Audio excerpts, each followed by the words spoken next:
I'm sorry, but we have already left. While I was in the bathroom at the rest stop, I got a call from Larry. I was curious about what he wanted at such a time. When I answered the call, I heard Larry and his in-laws laughing loudly. "What's going on?" I asked. He told me something shocking. "We're going to have fun with the family. You can go back home and clean or something." I had been really looking forward to this trip because it had been a long time since our last one. Even though I had doubts about traveling with his family, I was excited to stay at a fancy inn. I can't believe he left me alone at a rest stop. Standing inside the bathroom stall, I felt deeply betrayed and shook with anger. Still, I managed to say okay quietly. It's unforgivable. Today was not only our wedding anniversary but also my birthday, and we came on this trip for that. I'll make him regret this. My name is Linda Harrison. I'm a 36-year-old housewife. I don't have any children and live with my husband, Larry. We got married exactly 1 year ago on my birthday. Larry is romantic and has always made a big deal of our anniversaries and birthdays. Growing up, he was treated to fancy dinners, trips abroad, and cruises for his birthdays. It seems those childhood memories have stayed with him because he loves celebrating special days in a big way. Now that we're married, Larry's family is wealthy. His father is the CEO of Harrison Securities. My mother-in-law has fully embraced the wealthy lifestyle, and Larry, as the heir to the company, sometimes acts a bit spoiled. But I married him because I knew he cherished me. We met at a matchmaking agency where men from wealthy families like Larry were popular. I almost gave up on finding someone there. When I met him, I was lucky because I seemed to be his type, which led to our marriage. It might have helped that I wasn't just looking for someone rich. I had always dreamed of getting married, and I was thrilled when it happened. But I didn't know that after getting married, my life would start to get tough. A year ago, Larry and I started our married life in a one-bedroom apartment in the city. Larry wanted a bigger house, but I didn't think it was necessary since it was just the two of us. I suggested we live within our means for now, and we could always move later. Even though we were in the city, our rent was expensive at $2,300. As a housewife, this made me feel guilty. "Don't worry about it, my dad will handle it," Larry said. Although he was the heir and worked at Harrison Securities, I thought there should be some fairness with other employees. I wondered if it was really okay. But the next month, his salary went up by $800. "Your dad's amazing to be able to increase your salary just like that," I said. "It was time for a raise anyway. I won't let you face any hardships, Linda. Count on me," Larry replied. Even though Larry relied on his father's influence for money, I felt thankful for the raise and didn't argue. "By the way, I'm having dinner with my parents tonight," he added suddenly. "Is it like a business dinner?"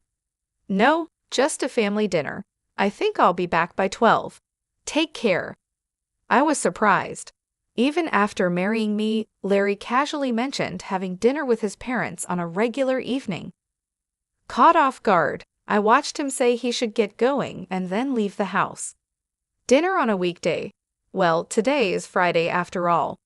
I hadn't heard about Larry planning to have dinner with his in-laws. Usually, as his wife, I'd be invited too.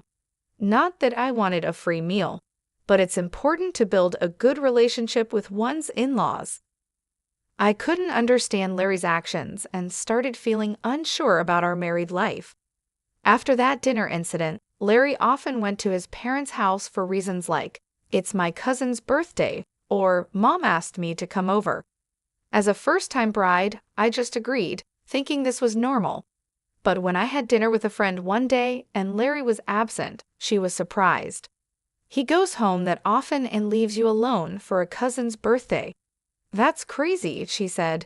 She had been married for 6 years and knew more about married life than I did. Realizing that her reaction was normal, I felt embarrassed. "You're right, it's weird, but Larry says it's normal." "Seriously, don't take this the wrong way, but hasn't he really grown up yet?" she commented. Her words made me think.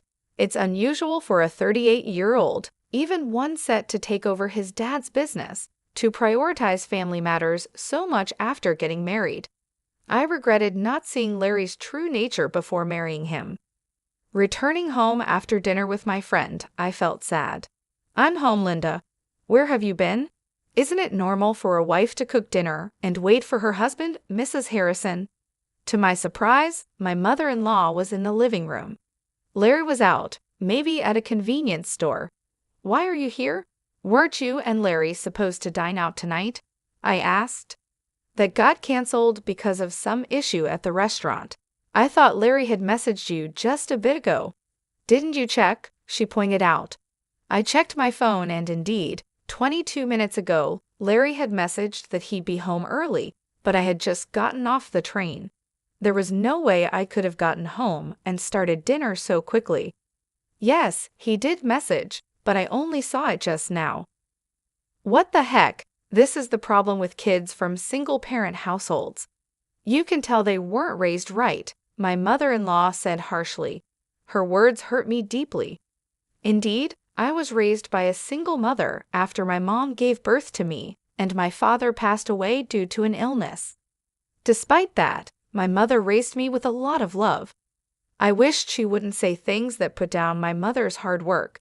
It has nothing to do with being raised by a single parent. I just hadn't seen the message yet. I replied, clearly annoyed, but she ignored my comment and changed the subject. "Well, anyway, I've always thought this, but your house is quite small." "I think it's average. It's just right for the two of us." "You can't be serious." I feel sorry for Larry living in such a cramped space. My interactions with my mother-in-law continued to stress me out.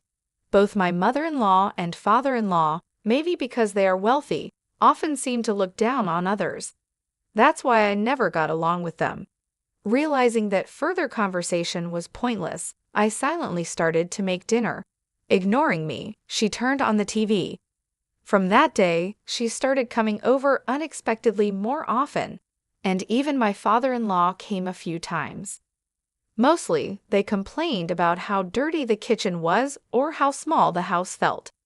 Eventually, they would sarcastically suggest, "You know we have a bigger house. Why not move in?" I definitely didn't want that and declined every time. They always visited when Larry wasn't home, so he didn't hear their rude remarks. I once talked to him about it, but he replied, "Why not? Why is living together a bad idea?" I was upset by his response. From then on, I realized there was no point in discussing it with Larry, and I just put up with it on my own. Soon we would be celebrating our first wedding anniversary, which was also my birthday.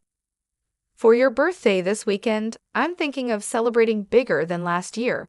After all, it's also our anniversary," Larry said, coming home tipsy from work. Seeing his flushed face, I wasn't sure he meant it. Knowing he liked big celebrations, I felt a bit excited. "Last year, you treated me to a delicious dinner, which was more than enough. That's nothing compared to what I've planned. Let's go on a family trip." A family trip? The term sounded odd just for the two of us. Noticing my confusion, Larry continued, "My parents, cousins, Uncle Scenes, and all will join. We're heading to a luxury resort in Oceanside." "All those people? And why Oceanside? Do you have a problem with a family trip, or is it Oceanside you're not keen on?" "No, it's not that, honestly." I couldn't understand why my birthday and our anniversary had to involve Larry's family, who weren't part of these occasions. I knew Larry was a bit out of touch, but I didn't expect such a strange idea. Although the choice of Oceanside confused me a little, it wasn't a big deal. "Sounds fun, right, Linda? Sometimes you've got to let loose and have fun," Larry said, a bit drunk, as he grabbed my shoulders. I found myself agreeing with him. Over the next week, I couldn't stop thinking about the trip. At first, I was unsure about going with his whole family, but as Larry said, it was a rare vacation, and I decided to make the most of it. As I prepared for the trip, I started to feel excited, and I found myself genuinely smiling. I knew my in-laws would probably make their usual rude remarks, but I decided to ignore them completely. Finally, the awaited Saturday came, and Larry and I went to his parents' house, our meeting point for the trip. "Well, Linda, you're late, aren't you? Do you even realize you're the star today?" my mother-in-law said sharply in front of everyone. But knowing I was supposed to be the focus helped soften her words a little. "I'm sorry, there was traffic," I replied. "Excuses won't do. We should leave soon. Otherwise, we'll be late to our luxury resort." All right, let's get going," I said. Despite their complaints about us being late, it was bearable. After all, they had been making such comments all year. Larry's cousin, who looked much younger than him and had a mean look in his eyes, made me wonder if everyone in the family was mean-spirited.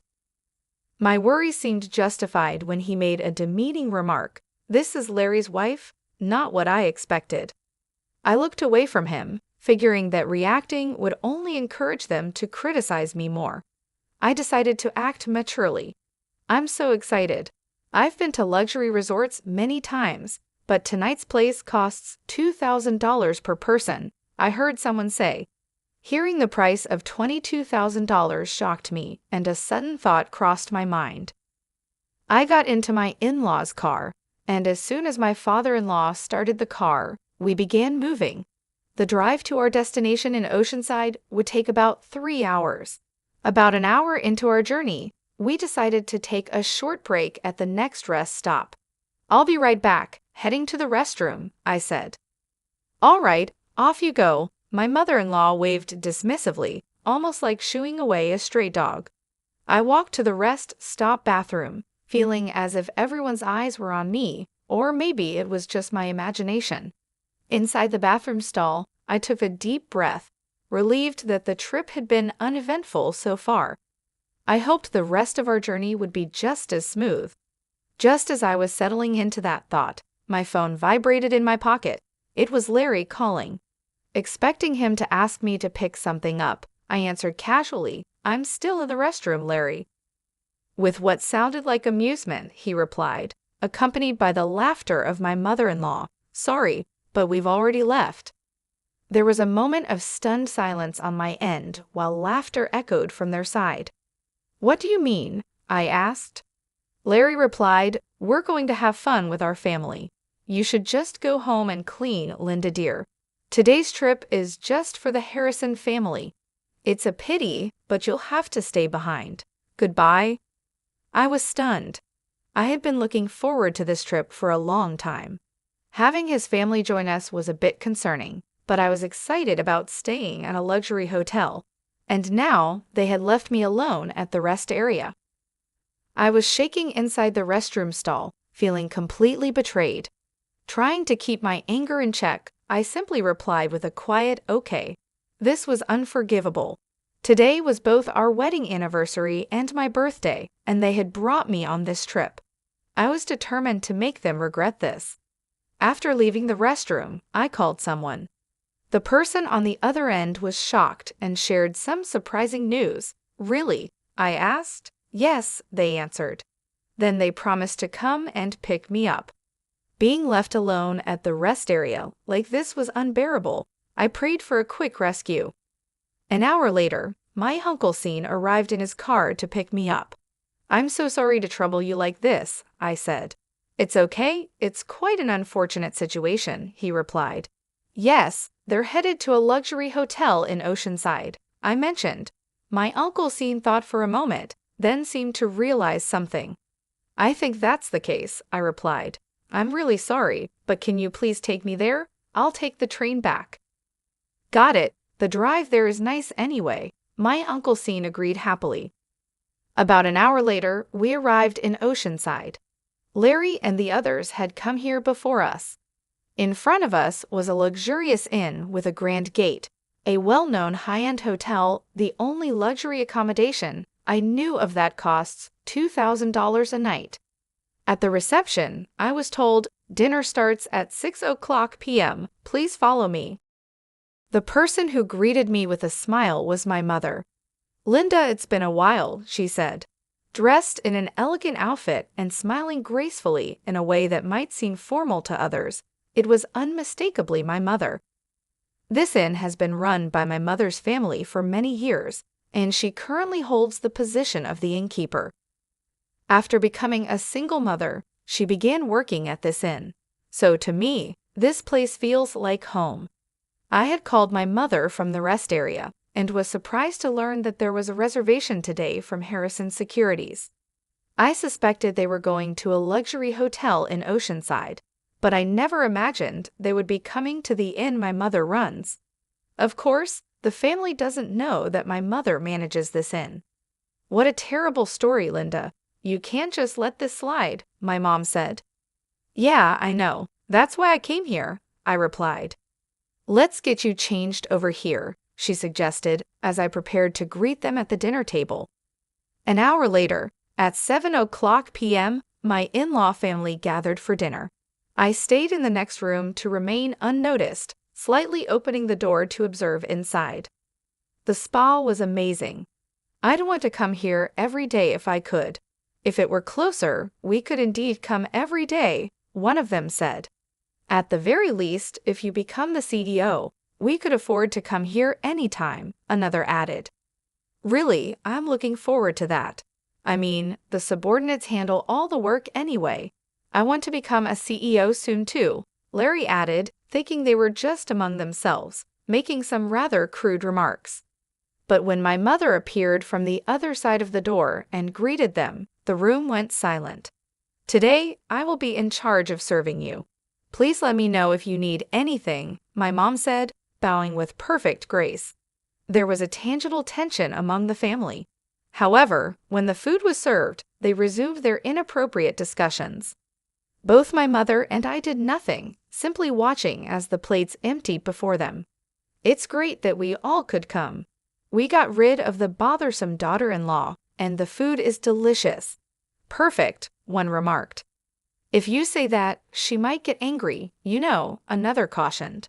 It's fine, she's not really one of us. To be honest, she never was.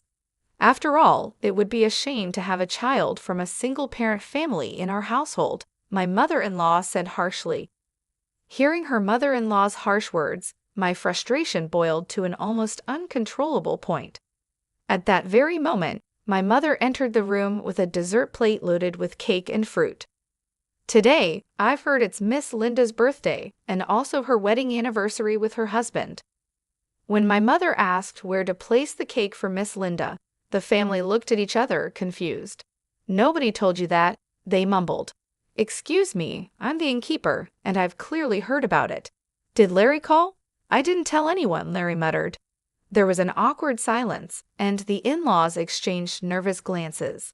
Finally, the mother-in-law raised her hand. I am Linda, she said, embarrassed. I was too embarrassed to mention it at my age, but thank you all for the surprise. Given that the only woman in the room was the mother-in-law, her reaction seemed appropriate.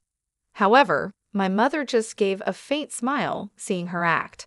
Hey, what's so funny? Is it strange to be surprised at my age? The mother-in-law asked. No, not at all. I wasn't thinking that, my mother replied. Then just bring the cake already, the mother-in-law demanded. Yes, but before that, there's something I'd like to share, my mother said calmly. I took a deep breath. Linda Harrison is my daughter. Everyone in the room looked shocked and raised their voices in surprise. Seeing an opportunity, I quickly opened the door from the adjacent room and stood next to my mother. Welcome, this innkeeper is my mother. It's a pleasure to meet you, I said. Larry exclaimed, Linda, why are you here? And what do you mean she's your mother? It means exactly that. This inn belongs to my family, and I also intend to take over this place someday, I explained. In truth, Larry had never met my mother before. Part of it was because my mother was busy with the inn, and Larry and his parents also insisted on not meeting her face to face. Larry had called me for our wedding introduction, but he never met her in person. I showed my mother a picture of Larry and explained who he was. It was an unconventional introduction, but I believed my mother had accepted him. From your earlier conversations, could you please refrain from mocking and belittling my mother for being a single parent? I asked. We just stated the facts, they replied. What's with the sudden drama? What grudge do you have against us? They continued. Neither Larry nor his mother nor anyone else seemed to realize the extent of the disrespect they had shown me. I was exasperated. I let out all the anger I had been holding back. If I have any grudges, it starts with you, Larry. I thought you were a good person when we got married, but it turns out you're too attached to your mom. You married me, so you should put me first, right? Don't team up with your parents to make fun of me. Larry was speechless, unable to argue against my points. My mother listened quietly to my outburst. Turning to my in-laws, I asked, "Why do you treat me this way? If I'm such a nuisance, I can leave the Harrison family right now." "You'll become a lonely, poor single woman, yeah? Are you sure about being alone?" Both the mother-in-law and Larry sneered. Looking between my mother and me, I stared back firmly. "It's okay, actually. I'm pregnant, so I won't be lonely. And if I inherit this I won't have any financial worries." The truth was, I found out I was pregnant last week and hadn't told Larry yet. Only my mother knew, which is why she wasn't surprised. "A child? What are you talking about? I haven't heard about this," Larry said, confused. "Wait, Linda, if that's the case, it changes things. You should have told us sooner." Upon learning I was pregnant, the family immediately changed their attitude. I couldn't stand their unreliable and unreasonable behavior any longer and shouted again, "No, my decision is final. Let's proceed with the divorce through lawyers. I will live happily with my child and my mother." Saying this, I opened the door to the hall they were in and left. The door slammed shut loudly. "I'm done with this. My child will be happier without that family." Whether they tried to change my mind or not, I received over 45 calls a day from Larry and his parents. Eventually, I blocked all their numbers. A few days later, I received a letter from Larry informing me of our official divorce.